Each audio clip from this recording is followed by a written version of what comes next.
আল্লাহর আইন চাই।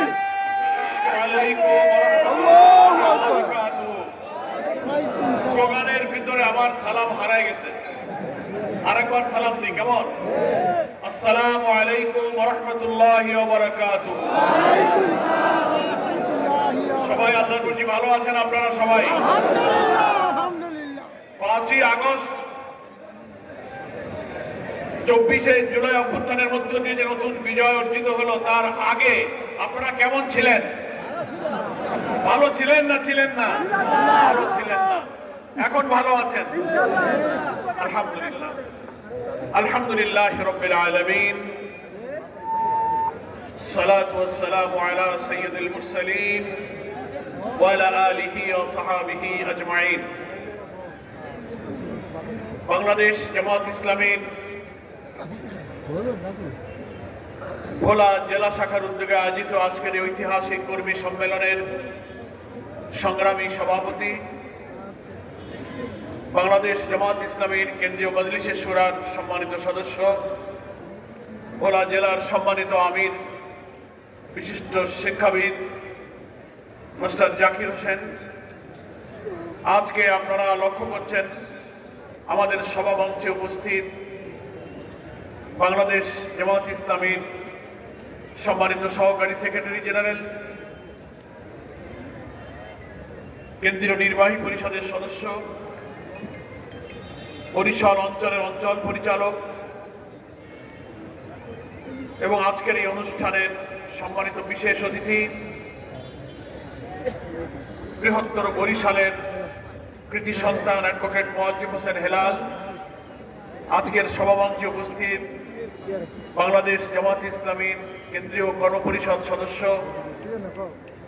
বরিশাল মহানগরীর সংগ্রামী আমির, কেন্দ্রীয় গণপরিষদ সদস্য জননেতা জহির উদ্দিন মোহাম্মদ বাবর, আজকের এই সম্মেলনে বিশেষ অতিথি হিসেবে এই ভোলার এক কৃতি সন্তান চট্টগ্রামে অবস্থান করলেও এই ভোলার ঐতিহাসিক সম্মেলনে অংশ নিয়েছেন কেন্দ্রীয় মজলিসে শুরার সদস্য, আমাদের প্রিয় কাফেলা শহীদি কাফেলা বাংলাদেশ ইসলামী ছাত্র শিবিরের সাবেক কেন্দ্রীয় সভাপতি জননেতা আজম ওবায়দুল্লাহ।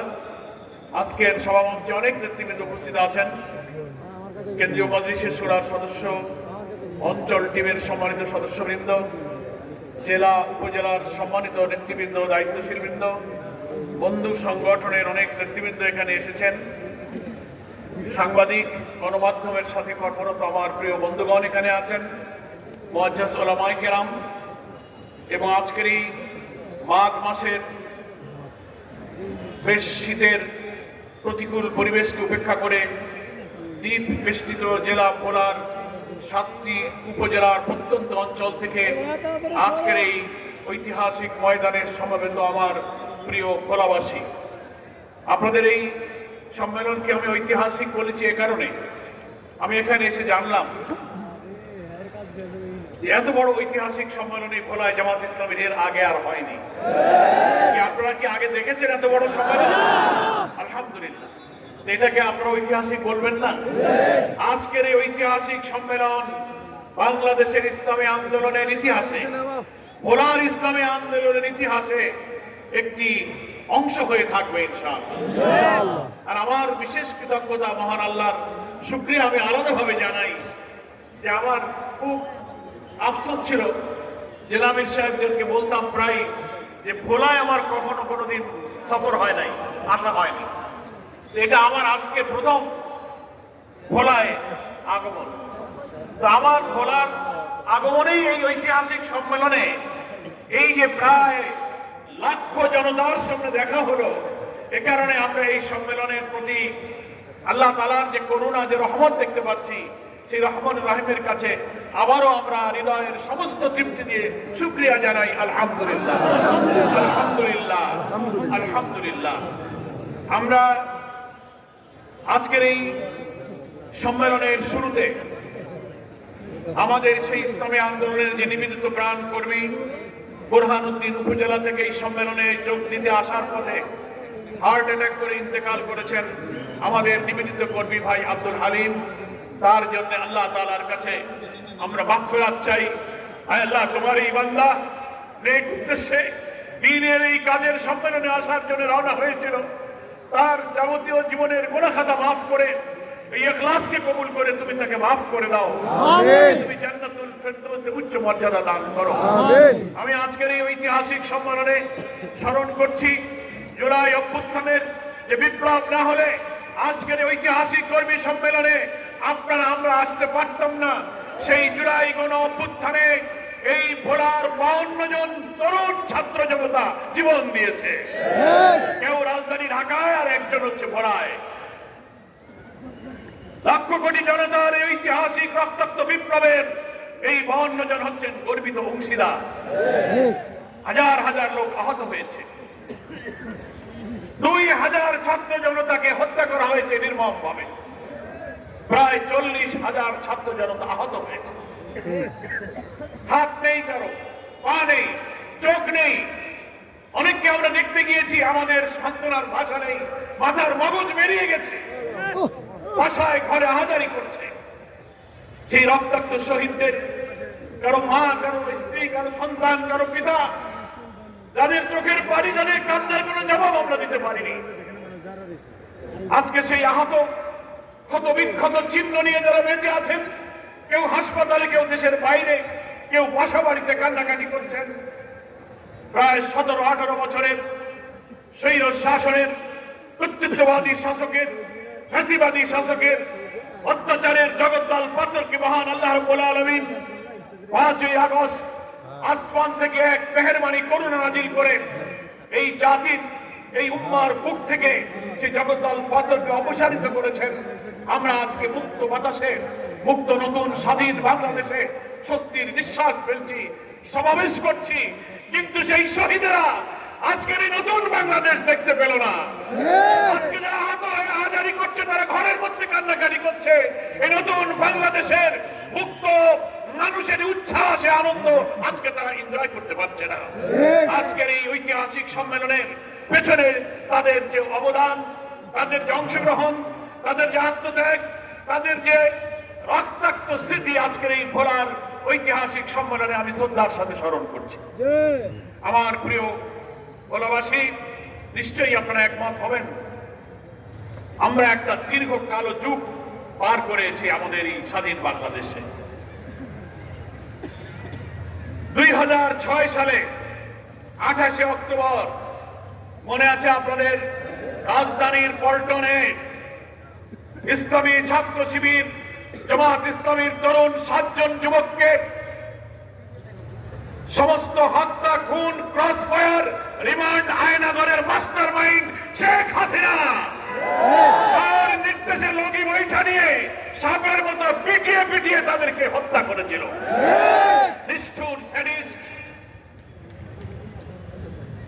সেই আওয়ামী লীগ, ছাত্রলীগ, যুবলীগের ছেলেরা মৃত লাশের উপরে দাঁড়িয়ে নাচানাচি করেছিল।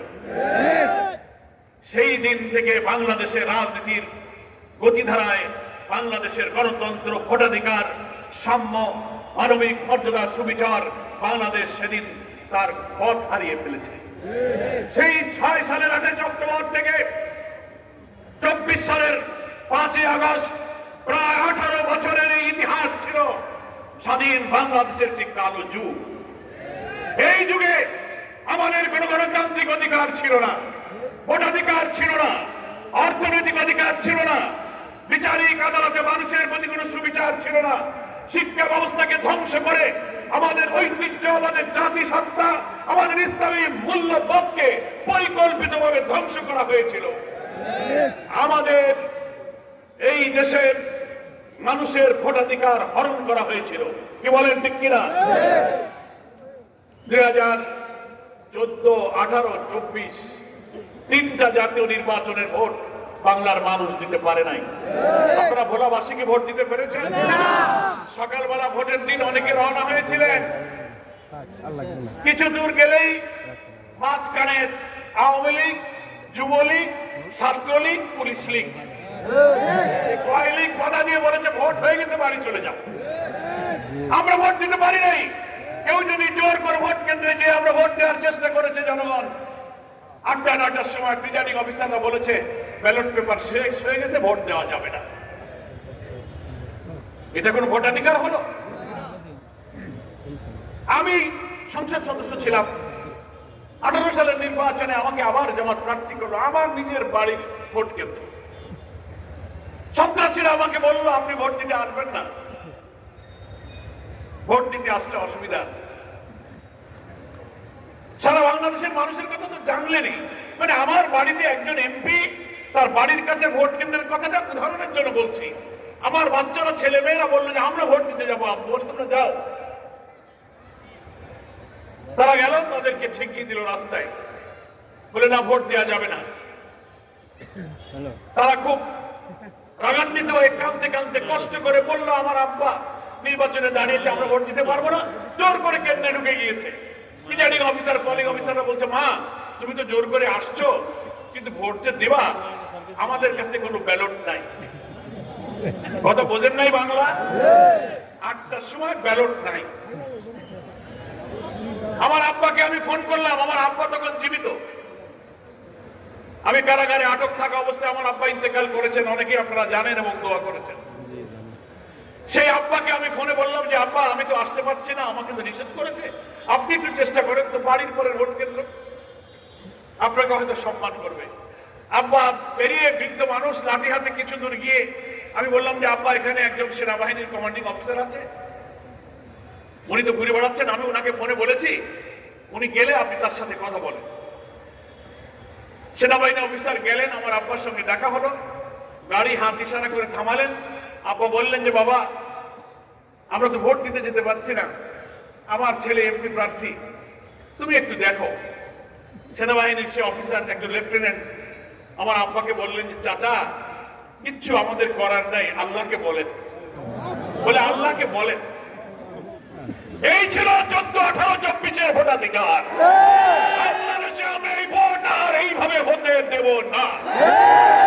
উনি ফ্যাসিস্ট অত্যাচারী শাসক শেখ হাসিনা এইভাবে আমাদের গণতন্ত্র, আমাদের ভোটাধিকার, আমাদের রাজনৈতিক অধিকার, সাংবিধানিক অধিকার, আদালতের সুবিচার পাওয়ার অধিকার, অর্থনৈতিক অধিকার তারা সব কেড়ে নিয়েছিল। এই জন্য ইতিহাসে একজন জঘন্য ঘৃণ্য ফ্যাসিবাদী ফ্যাসিস্ট হিসেবে চিহ্নিত হয়ে আছে। ফ্যাসিস্ট কাকে বলে? ফ্যাসিস্ট হচ্ছে কর্তৃত্ববাদী স্বৈর শাসক, কারোর কথা সে শুনবে না, সে যা বলবে তার একার ইচ্ছাতেই দেশ চলবে। খুনি হাসিনা মনে করেছিল আমি আর আমার গোষ্ঠী শেখ পরিবার এই কয়জন ছাড়া কারো রাজনীতি, কারো ভোট, ব্যবসা বাণিজ্য, চাকরি, রাজনীতি, সামাজিকতা কোন জায়গায় কার স্থান হবে না। যতদিন সে বেঁচে থাকবে মনে হয় যে সেই চালাবে, এরকম কর্তৃত্ববাদী মানসিকতা এত দাম্ভিক, এত অহংকারী হয়ে উঠেছিল মানুষ। আমরা 15টা বছর রাজনৈতিক দল আন্দোলন করলাম, নির্বাচন দাও, নিরপেক্ষ ভোট দাও, স্বৈরাচারী তুমি চলে যাও। আমরা পারলাম না, শত শত লোক জীবন দিল, লক্ষ লক্ষ মামলা দিয়ে আমাদেরকে জেলে আটকালো। আন্দোলন বারবার ব্যর্থ হয়ে গেল। কিন্তু বাংলাদেশের গর্বিত সূর্য সন্তান বিশ্ববিদ্যালয়ের ছাত্ররা তাদের ন্যায্য সরকারি চাকরিতে কোটার দাবিতে শুরু হওয়া আন্দোলনকে অত্যাচারী ফ্যাসিস্টের আচরণে ক্ষুব্ধ হয়ে সবকে উপেক্ষা করে এক দফায় রূপান্তরিত করলে আর কোন দফা নেই, শেখ হাসিনা তুই কবে যাবি। সারা দেশ উত্তাল আন্দোলনে অগ্নিগর্ভ হয়ে উঠল। এই ফ্যাসিবাদের আন্দোলনে রাজনৈতিক দলের অনেক অবদান ছিল, কিন্তু আমরা রাজনীতিবিদরা 3টা নির্বাচন সুষ্ঠু করতে পারিনি। বহু লোক জীবন দিয়েছে, বহু লোক কারাগারে নিহত হয়েছে, বহু মামলা হয়েছে, কিন্তু আমাদের তরুণ ছাত্ররা শেষ পর্যন্ত সেই আন্দোলন নিয়ে আমরা তাদের হাতে তুলে দিয়েছিলাম। আমাদের সন্তানেরা সেই আন্দোলনকে জীবন দিয়ে, রক্ত দিয়ে সফলতার মঞ্জিলে পৌঁছে দিয়েছে। আমরা আজকের ঐতিহাসিক সম্মেলনে জুলাই গণ অভ্যুত্থানের সেই সমন্বয়ক, সেই বৈষম্য বিরোধী ছাত্র আন্দোলনের বিপ্লবী ছাত্র নেতাদেরকে, ছাত্র জনতাকে আমরা অভিনন্দন জানাই, স্যালুট জানাই। সংগ্রামী ভোলাবাসী, আপনারা সে আন্দোলনের গর্বিত অংশীদার ছিলেন। আমরা সেই কালো যুগে এতভাবে বোঝানো হয়েছে, শেখ হাসিনা বোঝে নাই। মানুষ হতাশ হয়ে গেল, মনে করলো এ বোধহয় আর যাবে না ক্ষমতা থেকে। কি বলেন ঠিক কিনা? এত মামলা, এত আন্দোলন, 1, 2, 3টা ভোট হলো না, এরপরেও সে রাতের ভোট, দামি নির্বাচন, ইলেকশন ইঞ্জিনিয়ারিং, এটা সেটা করে সে থেকেই গেল। আমাদেরকে লোকেরা বলতো যে বাবা তোমরা এত রাজনীতি করো, এরে বোধ হয় তোমরা ক্ষমতার থেকে সরাতে পারবা না। আবার অনেকে হতাশ হয়ে এমন কথা বলতো যে মরা ছাড়া বোধ হয় হাসিনা যাবে না। কি আপনারা কি এরকম ভাবতেন? মরা ছাড়া যাবে না। তা আল্লাহর ইচ্ছা ছিল কি না ওরে এখন মারার দরকার নাই। পৃথিবীতে অহংকারী, দাম্ভিক, ভিন্ন আক্রোশের, হিংসার আগুনে জ্বলে পোড়া ব্যক্তিদের এই শিক্ষা নেওয়া দরকার ইতিহাস থেকে, যে মানুষের সাথে দুর্ব্যবহার করলে, অহংকারী হলে কি পরিণতি হয়। নির্লজ্জ, অপমানজনক একটা পতন এবং বিদায়ের দৃশ্য নিজে চোখে দেখে বিবেকের দংশনে ধ্বংসিত হওয়ার জন্য আল্লাহ তাকে ওই দিন মৃত্যুবরণ না করে নির্লজ্জ ভাবে পালিয়ে যেতে বাধ্য করেছে। আপনারা অনেকে জানেন ওই সময় আমি জেলে ছিলাম। আন্দোলনের চূড়ান্ত উত্থানের সময় 20শে জুলাই আমাকে জামাত ইসলামীর ডাক্তার আব্দুল মোহাম্মদ তাহের সহ অনেক কেন্দ্র নেতৃবৃন্দ সারা দেশে আপনাদেরকে গ্রেফতার করে জেলে নেওয়া হলো। 5ই আগস্ট সকাল থেকে আমরা ভেতর থেকে ঢাকার কেন্দ্রীয় কারাগারে প্রায় 10,000 বন্দী রাজনৈতিক কারণে আমরা খবর পাচ্ছি বাইরে উত্তাল আন্দোলন হচ্ছে। লোকেরা আসছে আর বলছে যে আজকালকের মধ্যে কি একটা ঘটনা ঘটে যাবে। 5 তারিখ সকালে আমরা খবর পেলাম, টেলিভিশনের সামনে দৌড়ে গেলাম, বলছে যে না কিছুক্ষণ পরে আজকে সেনাবাহিনী প্রধান জাতির উদ্দেশ্যে ভাষণ দেবে। আপনারা তো বাইরে ছিলেন, দেখছেন তো? আমরা তো বন্দী, কি করি সব টেলিভিশনের সামনে। বিএনপির অনেক নেতা, জামাতের অনেক নেতারা আমরা এক জায়গায় ছিলাম, অপেক্ষা করছি দেখি সেনা প্রধান কি বলে। সব খবর আসে না। তুমুল আন্দোলন হচ্ছে, বাইরে গোলাগুলি, বন্দীরা আর কারাকক্ষে থাকতে চাচ্ছে না। হঠাৎ দেখি টেলিভিশনের স্ক্রলে নিচে দিয়ে লেখা যাচ্ছে কিছুক্ষণ আগে শেখ হাসিনা এবং তার বোন রেহানা গণভবন থেকে হেলিকপ্টারে পালিয়ে ভারত চলে গেছে। আল্লাহু আকবার, আল্লাহু আকবার, আল্লাহু আকবার। কারাগারে বন্দীরা চোখের পানিতে সিজদায় পড়ে গেলাম। ডাক্তার তাহের ভাই আমাকে জড়িয়ে ধরলেন, একে অপরকে জড়িয়ে ধরে কৃতজ্ঞতায় আমরা অশ্রুসিক্ত হব। ঢাকা কারাগারের সমস্ত ঘরগুলো খুলে দিতে বললাম। মিথ্যা মামলায় আটক প্রায় 10,000 রাজবন্দী তার ঘর থেকে বেরিয়ে কারাগারের মাঠে, ঘরের অলিতে গলিতে, স্লোগানে কারাগার মুখরিত করে ফেলল। আমরা জেল সুপার, জেলার ডেপুটি জেলারকে বললাম টেলিফোন গুলো নিয়ে আসেন, আমরা এখন কথা বলবো। আমরা বললাম যে দেশ তো এখন আমাদের কথায় চলবে, ঠিক কিনা? সুপার সাহেবরা তো কাঁপতে কাঁপতে 1টা 2টা না 8টা 9টা টেলিফোন নিয়েছে হাজির। আমরা ডিভিশনে ছিলাম, বিএনপি জামাত আমাদের নেতারা সব বাইরে টেলিফোনে নেতাদের সাথে কথা বলতে লাগলাম। কার কি অবস্থা, ঢাকার কি অবস্থা? বলে ঢাকার পরিস্থিতি উত্তাল, হাসিনা চলে গেছে। যারা ফোন করছে ওই দিক থেকে চোখের পানিতে তারা কাঁদছে। সেনাপ্রধান আসলেন টেলিভিশনের সামনে, আমরা উদ্বেগ নিয়ে, উৎকণ্ঠা নিয়ে শুনছি উনি কি বলেন। বক্তব্যের কিছুক্ষণ পর সাংবাদিকরা সেনাপ্রধানকে প্রশ্ন করছেন, আপনি যে নেতৃবৃন্দের সাথে বৈঠক করলেন সেই বৈঠকে কারা কারা ছিল? সেনাপ্রধান প্রথমেই নাম বললেন জামাতের আমির সাহেব ছিলেন। আলহামদুলিল্লাহ, হাসিনার বিদায়ের 4 দিন আগে যে জামাত ইসলামী ছাত্র শিবিরকে তুমি নিষিদ্ধ করেছিলে, 4 দিন পরে সেই জামাত শিবিরকে মহান আল্লাহ তাআলা তোমাকে নিষিদ্ধ করে জামাত শিবিরকে মর্যাদার আকাশে উন্নীত করে দিয়েছে। ওমা তাশাউনা ইল্লা আইয়াশা আল্লাহু রাব্বুল আলামিন। তোমাদের কোনো ইচ্ছাই পূরণ হয় না যতক্ষণ আল্লাহ তাআলা তা ইচ্ছা না করেন। কি বলেন, ঠিক কিনা? হাসিনা চেয়েছিল এই 15, 16, 17, 18 বছর তো একতরফা চালায় গেলাম, কত গুলি, কত ফাঁসি, কত জেল, কত হত্যা, তাও তো থামে না। শেষ পর্যন্ত ওর একটা ক্যালকুলেশন হলো কি, থামানো যায় না কেন? তাহলে ও শেষ পর্যন্ত, ও তো ইবলিসের খলিফা, তো ওর মাথায় ঢুকলো কি এই সব কিছু ঠিক হয়ে যাবে। এই সব আন্দোলনের পেছনে আছে জামাত শিবির, এই জায়গায় তুমি আগে নিষিদ্ধ করো, তাইলে বাঁচবা। পুরা কপাল কপাল পোড়ার টাইম হলে এরকম হয়, কি বলেন ঠিক কিনা? দেখবেন প্রচন্ড সাগর আর ঢেউয়ের মধ্যে ডুবন্ত কোন মানুষ যখন ডুবতে থাকে বাঁচার জন্য কিছু ধরতে পারে না, কোন শ্যাওলা কচুরি পানাও যদি ভেসে যায় ভাবে ওইটা ধরেও একটু বাঁচা যায়। আসলে কচুরি পানা ধরে কি বাঁচা যায়? প্রভাব ছিল জামাত শিবির নিষিদ্ধ করে বোধহয় বাঁচা যাবে, বাঁচা যায়নি। তুমি যে কি অপরাধ করেছ, কত দাম্ভিকতা, কত আত্মহমিকা তুমি দেখিয়েছ। আল্লাহ তাআলা অহংকারীদেরকে হয়তো কিছুক্ষণ ছাড় দেয়, কিন্তু একদম ছেড়ে দেয় না, কি বলেন ঠিক কিনা? আমরাও অনেক সময় নিরাশ হয়ে যেতাম, কিন্তু আশা ছাড়তাম না। যাই রব, তুমি তো দেখতেছ আপনারা এই ভোলাবাসী এখানে এই দীর্ঘ 17-18 বছরের আওয়ামী দুঃশাসনের আমলে আপনারা কত লোক মিথ্যা মামলার শিকার হয়েছেন। বিএনপি জামাত কোন অপরাধ করে নেই, বাড়ির থেকে ধরে নিয়ে নিয়ে তাদেরকে মামলা দিয়েছে, জেলে দিয়েছে, কি দেননি বলেন? আমাদের নেতারা বক্তব্য রেখেছেন, বাড়িতে বসে আপনি 4-5 জনের সাথে চা খাবেন, ধরে নিয়ে বলবে কি তোমরা নাশকতা ষড়যন্ত্র করছো। ঘুম থেকে ধরে নিয়ে হাতে একটা টুপলা টাপলি দিয়ে বলবে তোমার কাছে বোমা পাওয়া গেছে। কি আজব ব্যাপার, এত অহংকারী তুমি।